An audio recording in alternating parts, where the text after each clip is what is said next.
Hello everyone, welcome to Vancouver Island Bushcraft. I am going to the bivouac tonight.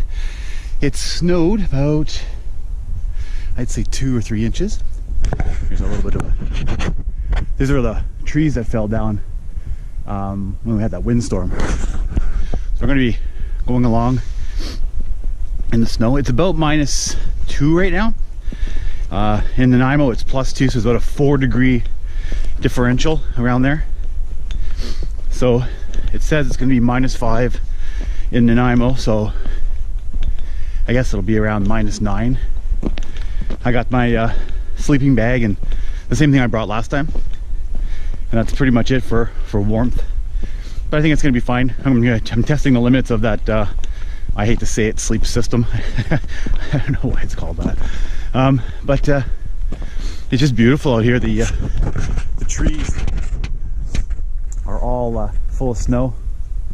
Nobody's been on this path at all since it snowed 2 or 3 days ago, which is great. So I'm just going to make my way to the bivouac, see if the snow has done any damage. It's not a lot of snow, so it should be fine.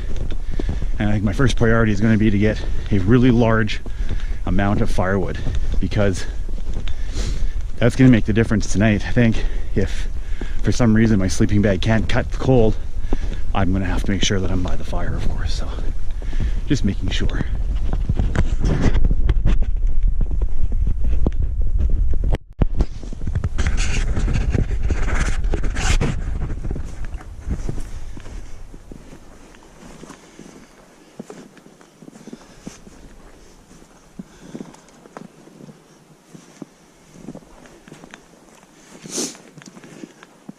Well, there it is, guys. There's the bivouac.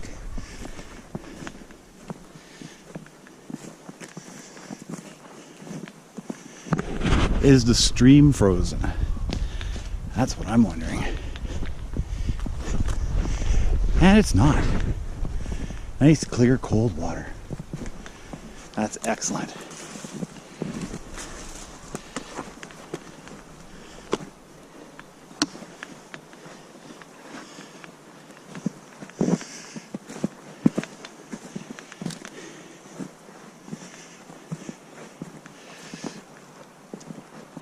Looks no worse for wear. Somebody was here and didn't put this back down, so there's a bit of snow at the bivouac, but that's not a big deal. I always wonder who's here, who does that. Anyway, it doesn't matter. Okay, I'm gonna take all this gear off and some water, I think. Okay, got everything unpacked. Typical stuff. Usually I got a bunch of food packets with mashed potatoes and pasta and that kind of thing. Lighter, spatula, frying pan. For condiments, of course, I got some seasoned salt and a bunch of different seasonings. Got some sugar.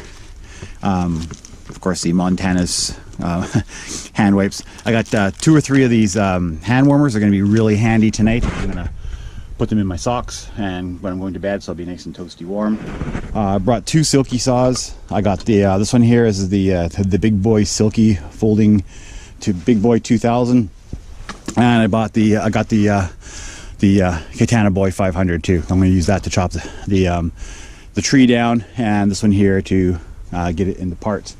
Got a poncho for the ground, so when I get up and during the night, I can put my boots on and my feet aren't on the ground. Let's see, lots of illumination, a couple of cans of fuel if I decide to use the stove. Again, there's some pots, kettle, pot, that kind of stuff. Nothing too crazy. On me, I have this knife guy here. You guys have all seen this. Always carry one of those with me.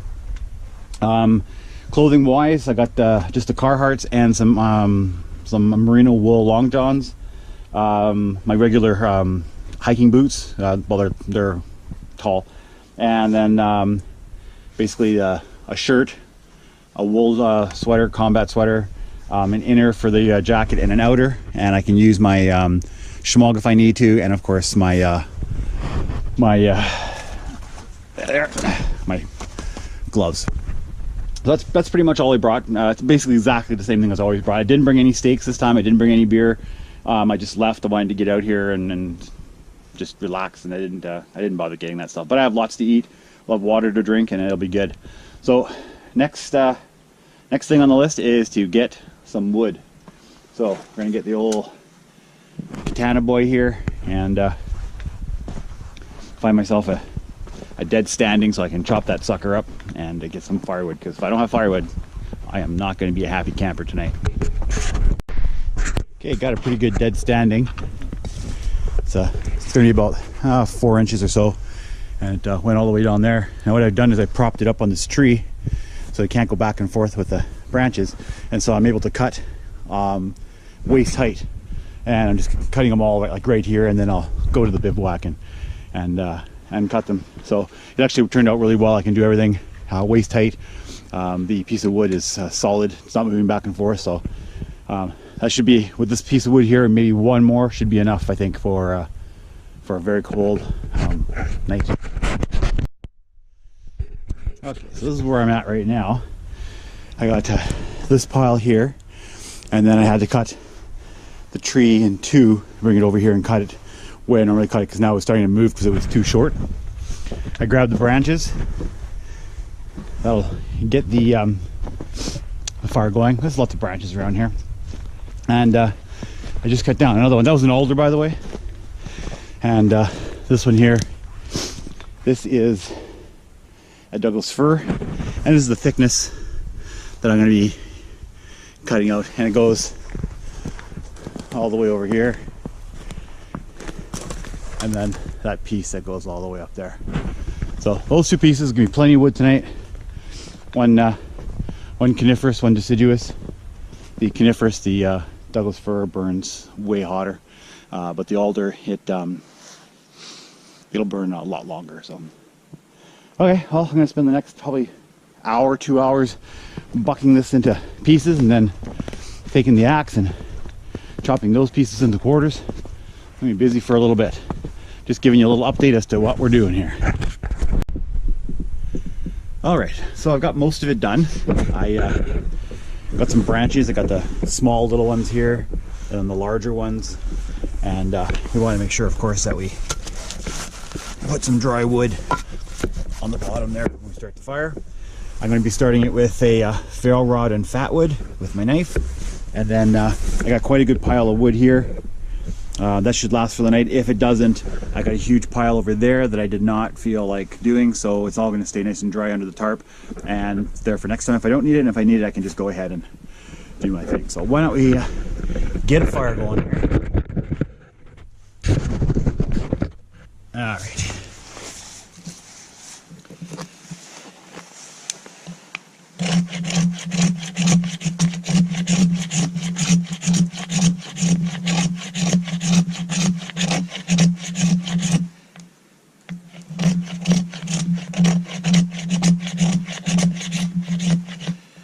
Should be good.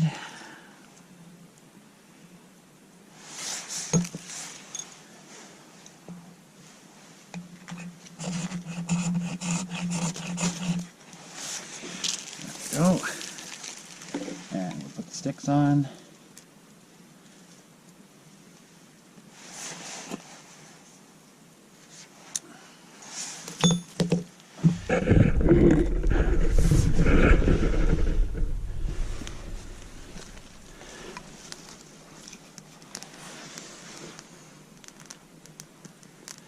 Pretty easy to start a fire this way, obviously.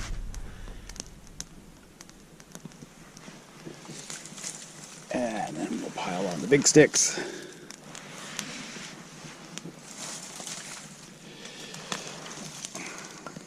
And that's pretty much it, guys. That'll start up no problem, and we'll get a nice big fire going. Be nice and warm. And I'll come back to you. Maybe I'll have some tea or some bovril or something.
it's about, I'd say 3 o'clock or so in the afternoon.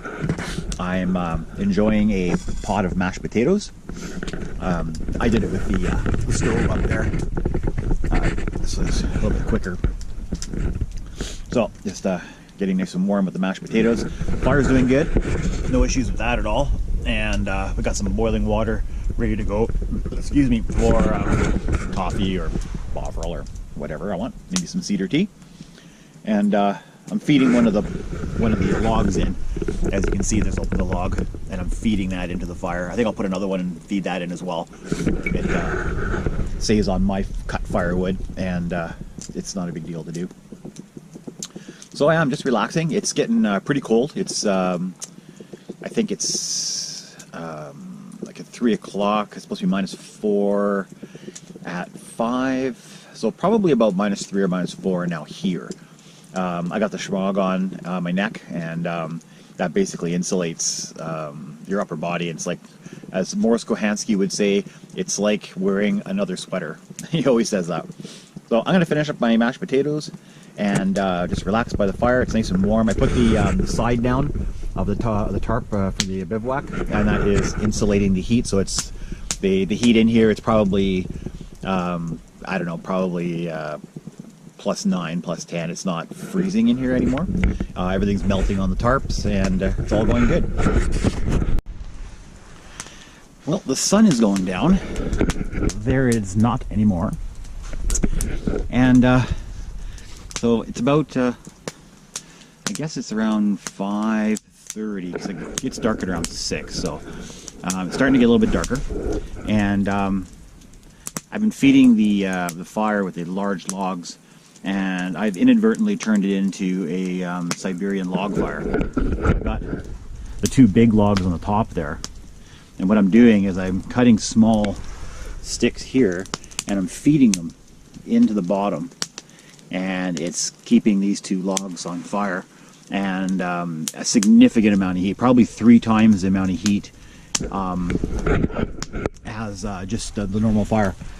So, and that was done completely inadvertently. It's not like I planned to do it at all. I put the 2 big ones on top, and I just noticed that the fire was a lot taller, a lot hotter, and as I was feeding the stuff on the bottom, it just became a really good idea. So I'm going to keep that in mind. That's it's not a Siberian log fire per se, because there's no, usually it's 2 logs on the bottom, 1 on the top, and then they do their thing. But I've elongated the fire to about 2 feet now, as opposed to a 1-foot fire, so it's a nice long fire. And yeah, I'm just going to feed those in, and it's going to be nice and warm. So yeah, I just thought I'd get you guys up to date onto what I was doing, and how I inadvertently figured a way of getting a fire that's really hot. Like I'm very, very warm right now, and I'm sitting on the seat pretty far away from the fire. So yeah, it seems to be working pretty good. Well guys, it's about 10 o'clock or so, and I think I'm gonna start watching a movie. I got 2 or 3 of them downloaded from Netflix, and yeah, then I'll call it a night. It's been good. It's about -9 right now, -10, somewhere around there. It's as cold as it's gonna get, so that's pretty cold out when I'm out of the bivouac. It's fairly chilly. In here, it's nice and warm. I got the fire going, as you can see. I'll just get some light on there for you guys. So yeah, same thing. The logs are doing their thing, and nice and warm, and no issues whatsoever. So I'm going to call it a night. You guys have a great night too, and if nothing happens during the night, I'll see you in the morning. Well, good morning. It is around 7 or 8 o'clock in the morning. It dipped down to about -10 last night. That's why I have my shrub over my head. So yeah, it was really warm, not a problem. My wool blanket and my sleeping bag and everything did really good. I wasn't cold at all. Started to chill out about 5 or 6 or so, but just repositioned everything and I was fine. Got the fire going this morning, and one thing I didn't do, which I should make sure that I do next time is just prepare all the stuff for the morning. Do some shavings of fat wood and some feather sticks of fat wood, and get some sticks and everything ready, because when I woke up I was nice and warm, but as I was doing stuff my hands were getting cold and it was getting more difficult to do the stuff, and it would have been just as easy. It would have been way easier if I had all the stuff prepared. It goes into the fire pit, start a fire, and it would have been good to go. So just something to remember with that. And also with the fat wood, I noticed as well, I was just making strips of fat wood and trying to light them, like with the lighter. And although they light, they take actually quite a while to light as strips. So if you guys are using fat wood, do it in the same way as if you were using a normal inner piece of a log, like a piece of wood. You know, make your shavings and then make a couple of feather sticks out of the fat wood and that kind of thing. That's if you're lighting it like with a lighter kind of idea. And do the same process, and then it lights way easier. I did sort of second try, I got it like without any problem. But just something to think of. Even though it's fat wood, it does take a bit to light if you're cutting corners. So I'm gonna make some coffee and enjoy the rest of my morning. Okay, well, I brought my coffee. We're all good to go with that. And my GoPro is dead, and I got about 3 minutes left on my phone from the cold. Both of the batteries are basically drained themselves. So I guess I'll call it a day for you guys. Thank you so much for joining me. The feeding the logs into the fire worked really good. If I cut off on you know, in mid-sentence because my battery's dead. Feeding the fires in worked really good. I used up all the other wood last night, so I didn't have to use my cut wood, and I'm using the cut wood this morning, which is going to be way easier, obviously, than cutting the long pieces. The Douglas fir burns 10 times better than the alder. The alder burns way longer than the cedar, but takes a long time to get going. So you want to start your fire with a coniferous pine, Douglas fir, cedar, whatever. The water in the grail, it froze solid. I didn't think about putting it in my sleeping bag, so consequently the filter, I believe, when they get frozen, they're no good anymore. So that was a $25 mistake. So I'm thawing it out right now by the fire, nice and far, so it doesn't melt the plastic, but something to keep in mind. I'm not used to -10 weather. I'm used to the coldest being maybe +1 or +2. That's you know, 33 Fahrenheit, I think, is that. But it's down there, so a couple things I had to keep in mind. You know, putting my boots on in the morning, very cold. Thank God I had those hot shots. I put those in my boots. I still have them in there actually, and it actually worked out pretty good. Yeah, the grill froze. The mashed potatoes I was going to have this morning, they froze in the pot. So I'm warming everything on by the fire, so it should all be fine, other than the filter, of course.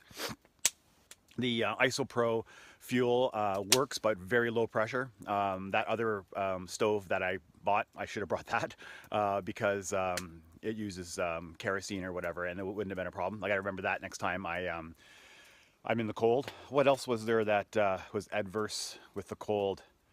I guess that's about it. You're basically looking at things freezing that you wouldn't normally think that would freeze, and batteries seizing up that wouldn't normally seize up. So you want to keep that kind of stuff in your sleeping bag, obviously.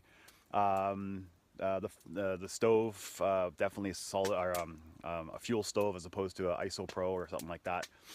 That's about it. So hey, thanks a lot for joining me. It was really interesting, a good learning curve for a lot of the stuff being colder. It was kind of fun to do a couple of things. I've camped in the cold before, but not -10.